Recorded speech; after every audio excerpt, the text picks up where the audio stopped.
I knew something was wrong the moment I walked into that mahogany-paneled conference room.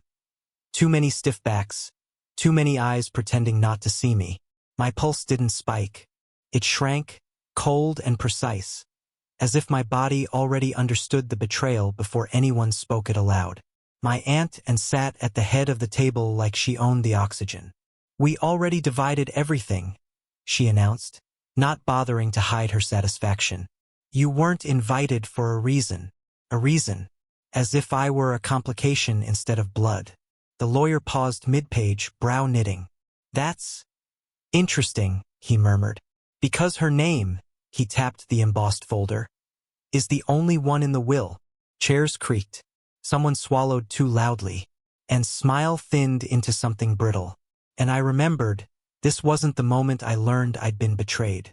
This was the moment they learned I already knew. I used to trust, and she was the one who braided my hair when Dad got too sick to lift his hands. The one who slipped peppermint chocolates into my backpack before school. She'd once promised me I'd never be alone. I held on to that promise long after she forgot she ever made it. After Dad died, the house felt like a hollowed-out lung. Quiet, suffocating, and visited often, always with casseroles and judgments. "You're young," she'd say. "You'll learn how families work." Back then, I believed her. It wasn't until Dad's old watch went missing, his prized 1953 Omega, that I noticed patterns. Rooms slightly rearranged, documents disturbed, her visits too frequent, too convenient. And then the real tell, the way she avoided eye contact whenever the topic of Dad's estate surfaced. I didn't accuse her. I simply started paying attention. One night, after she left in a rush, I checked the guest bedroom. A drawer was cracked open.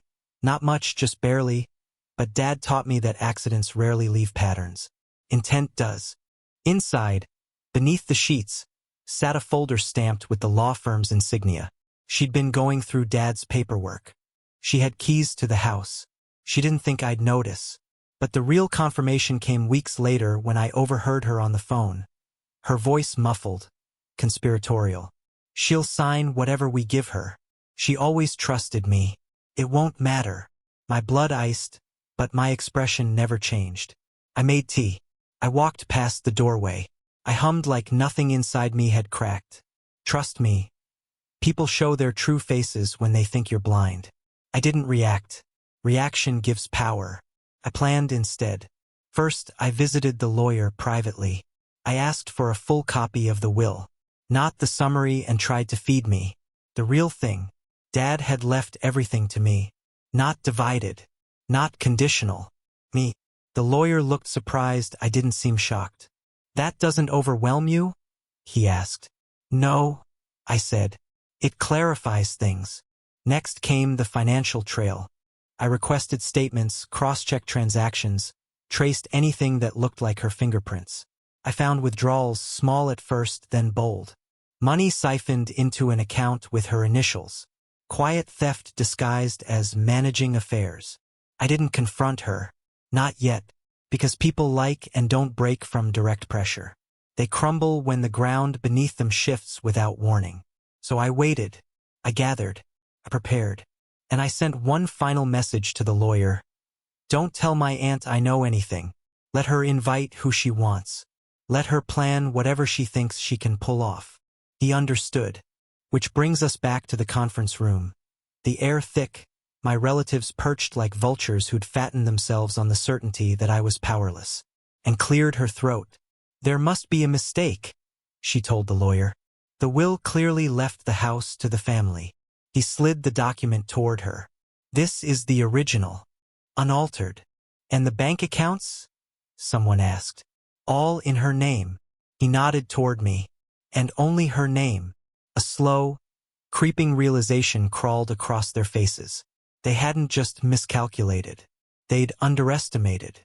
And tried to recover. "Well, obviously she'll share." "No," I said. "Just one word. Calm. Precise. Final." Her eyes snapped to mine, searching for the niece she once controlled. She didn't find her. "I know about the withdrawals," I continued softly. "The forged signatures. The things you tried to move before today. Her jaw clenched. Hard. You don't understand how much work I put into stealing. I tilted my head.